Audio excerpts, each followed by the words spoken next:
अस्सलामुअलैकुम and very welcome back to this channel.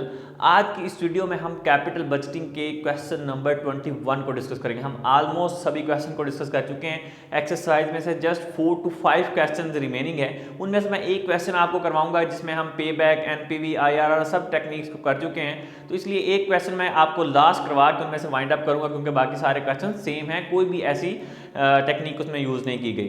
तो अगर आपको किसी भी तरह की कोई भी कन्फ्यूजन हो तो आप मुझसे वो वाला क्वेश्चन भी पूछ सकते हैं जो आपको ना समझ आए। ठीक है, अपनी वीडियो को शुरू करते हैं, बढ़ते हैं अपनी इस वीडियो की तरफ। Let's start.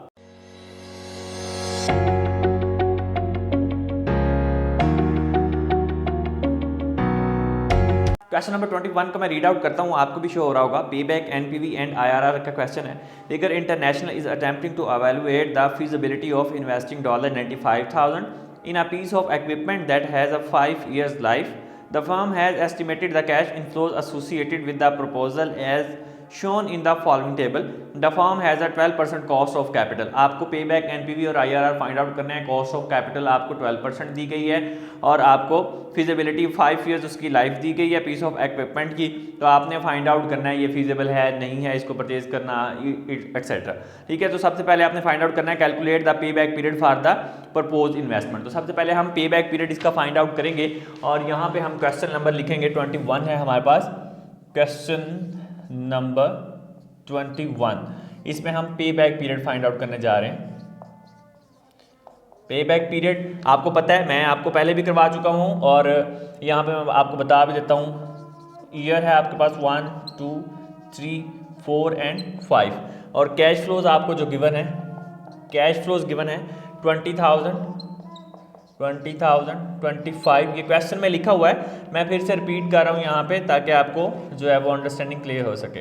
30,000, 35,000 and 40,000। Got it. अभी आपने इसका पे बैक पीरियड फाइंड आउट करना है। इसकी इनिशियल इन्वेस्टमेंट कितनी है, यहाँ पे हम लिख देते हैं इनिशियल इन्वेस्टमेंट इसकी है 95,000। तो आपको 95,000 पूरा करना है। 20,000 फर्स्ट ईयर में, 25,000 सेकंड ईयर में और 30,000 आपको मिल रहा है थर्ड ईयर में। तो ये मिला के कितने हो जाएंगे 30 एंड 20 50 और ये हो जाएंगे 75। आपको अब नेक्स्ट कितने मिल रहे हैं फोर्थ ईयर में 35। तो मैंने आपको बताया हुआ किस तरह से फाइंड आउट करते हैं। आपको कितने ईयर्स चाहिए, कितने ईयर्स तक मिल रहे हैं, यहाँ तक आपके कवर कितने हो रहे हैं 75,000। ठीक है, तो यहाँ के कितने ईयर्स बनते हैं 3 प्लस कर देंगे कितना आपको चाहिए इसमें से। अब 95,000 में से कितना चाहिए, ये आपको सिर्फ चाहिए 20,000। तो 20,000 को आपने डिवाइड कर देना जितना कैश फ्लो आपको मिल रहा है 35,000 पे। तो आपके पास जो है वो आंसर आ जाएगा 3 प्लस। जब इसको कैलकुलेटर से सॉल्व करेंगे तो आपके पास आएगा 0.57। ऐड कर देंगे तो आपके पास 3.57 ईयर्स आपका पे बैक पीरियड आ जाएगा। जबकि इसका कितना पे बैक पीरियड है 5 ईयर्स उसने दिए हैं मैक्सिमम, तो 5 ईयर। इसका मतलब ये कि प्रोजेक्ट आपका ये एक्सेप्टेड है इसमें। ठीक है, उसके बाद हमने फाइंड आउट क्या करना है बी पोर्शन। बी पोर्शन में उसने आपको क्या कहा है कि आपने net present value find out करनी है। आपको शो हो रहा होगा उसमें आप क्या पूछ रहा है वो net present value find out करनी है। तो नेट प्रेजेंट वैल्यू हम इस प्रोजेक्ट की फाइंड आउट कर लेंगे। सिंपल, आपको पता है कि कैश फ्लोज आपके डिफरेंट है हर साल, तो आपको क्या करना है डिफरेंट वाला फॉर्मूला लगाना है। तो हम बिना टाइम वेस्ट किए हम क्या करेंगे, यहाँ पे प्रेजेंट वैल्यू फाइंड आउट करनी है। वो फॉर्मूला आपके पास सेम वही है जो बार बार हम रिपीट करते हैं। कैश फ्लो लिख लें या फिर फ्यूचर वैल्यू लिख लें डिवाइड बाय 1 प्लस आर की पावर होता है n। तो इस तरह से फाइंड आउट करेंगे पी वी ओवर 1। ठीक है, यहाँ पे आपके पास सी एफ कितना है first year 20,000 divided by 1 plus 0 point. Cost of capital आपको कितना गिवन है, आर क्वेश्चन के अंदर गिवन है 12% आपको। ठीक है, तो अभी इसको हम यूज़ करेंगे 0.12 power 1।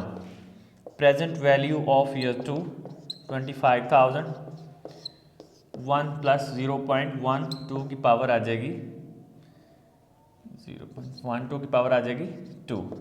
Present value of 3 30,000 divided by 1 plus 0.12 power 3।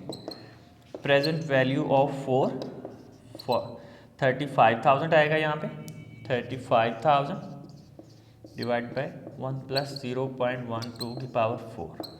And then present value of year 5th, यहाँ पे आपके पास आएगा 40,000 डिवाइडेड बाय 1 प्लस 0.12 की पावर 5। अब हम इनको फाइंड आउट करेंगे। जो मैंने फाइंड आउट करके रखा है उसके आंसर आ रहे हैं। सबसे पहले आएगा 17,857। आपने भी इसी तरह इसको कैलकुलेटर से फाइंड आउट कर लेना है, इसमें कोई भी इशू नहीं है। इसको जब सॉल्व करेंगे 25,000 तो आएगा 19,930। 30,000 को सॉल्व करेंगे तो आएगा 21,353। जब 35,000 को सॉल्व करेंगे तो आएगा 22,243। 40,000 को जब सॉल्व करेंगे तो आएगा 22,697। इन सब को हमने क्या कर लेना है, ऐड कर लेना है। ऐड करने से आपके पास क्या आता है, प्रेजेंट वैल्यू आ जाएगी कैश फ्लोज की, ठीक है, टोटल प्रेजेंट वैल्यू। तो वो आएगी आपके पास 1,04,085। ठीक है, अब ये आपके पास क्या आ चुका है, ये आपके पास आ चुका है प्रेजेंट वैल्यू 1,04,085। तो अभी आपको क्या करना है, अभी आपको फाइंड आउट क्या करना है, नेट प्रेजेंट वैल्यू। तो नेट प्रेजेंट वैल्यू हम कैसे फाइंड आउट करते हैं, एनपीवी फाइंड आउट करने के लिए प्रेजेंट वैल्यू जो आपके पास है उसमें से आपने क्या माइनस करना है, इनिशियल इन्वेस्टमेंट जो कि है 95,000 को इसमें से माइनस कर दें तो आपके पास वैल्यू रह जाएगी 9,085। ये आपके पास क्या आ गया, ये आपके पास नेट प्रेजेंट वैल्यू आ गई 9,085। मैं यहाँ पे लिख देता हूँ इसकी जो नेट प्रेजेंट वैल्यू आई है, नेट प्रेजेंट वैल्यू आई है 9,085 आई है, क्योंकि उसकी जो टोटल वैल्यू प्रेजेंट वैल्यू बनी थी 1,04,085 थी, उसमें से आपने इनिशियल इन्वेस्टमेंट को माइनस कर दिया जो कि थी 95,000। तो आपके पास क्या बच गया 9,085। ये आपके पास क्या आ गई, नेट प्रेजेंट वैल्यू आ गई। ओके, और उसके बाद आपको थर्ड के अंदर इसके अकॉर्डिंग भी आपका प्रोजेक्ट एक्सेप्टेड है, क्योंकि आपको पॉजिटिव कैश फ्लोज मिल रहे हैं, पॉजिटिव नेट एनपीवी मिल रही है। उसके बाद है calculate the internal rate of return IR rounded to the nearest whole % for the propose investment. अब आपको क्या फाइंड आउट करना है, आईआरआर फाइंड आउट करना है। तो आईआरआर जब भी फाइंड आउट करते हैं तो यू नो कि आपको 1 by 1 सपोज करना पड़ता है। इसको ट्रायल एंड एरर मेथड भी कहते हैं, और मैंने आपको इसका शॉर्टकट भी बताया हुआ है।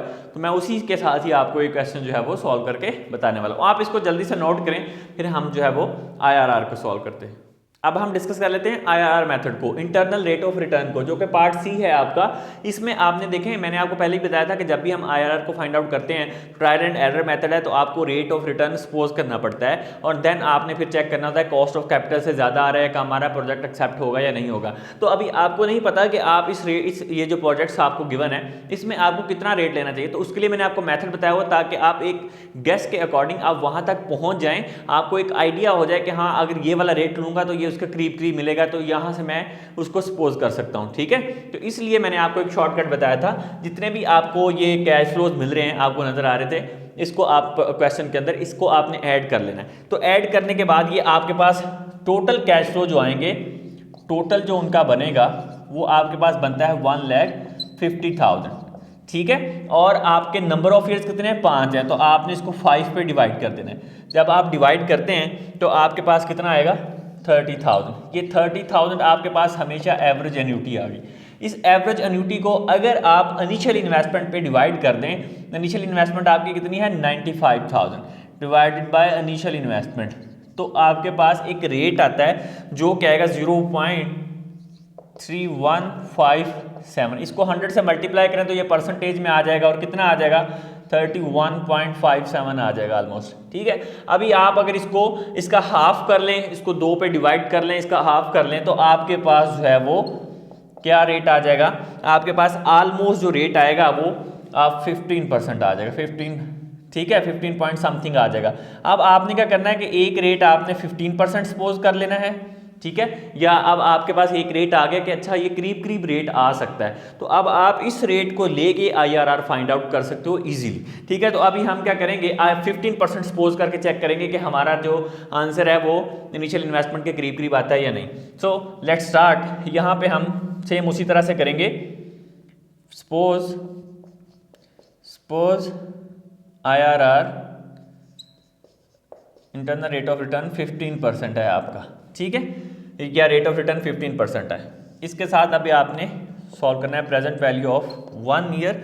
सेम उसी तरह से करेंगे, 20,000 divided by 1 plus 0.15 power 1 present value of 2 25,000 divided by 1 plus 0.15 की पावर आ जाएगी 2 and then present value of year 3 30,000 divided by 1 plus 0.15 की power 3 present value of year 4 35,000 divided by 1 plus 0.15 power 4 and present value of year 5 40,000 divided by 1 plus 0.15 power 5। अब आपने इनको find out कर लेना है।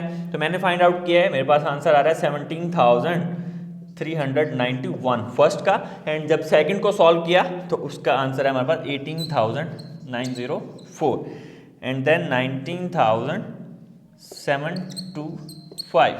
4 ईयर को सॉल्व करेंगे जब, तो आपके पास वैल्यू आएगी 20,011 एंड देन 19,887। इन सब को हमने ऐड कर लेना है। ऐड करने के बाद जो आपके पास वैल्यू बनेगी वो बनेगी 95,918 आपके पास प्रेजेंट वैल्यू आ रही है, जो कि आपकी इनिशियल इन्वेस्टमेंट से ज़्यादा है। इनिशियल इन्वेस्टमेंट कितनी है?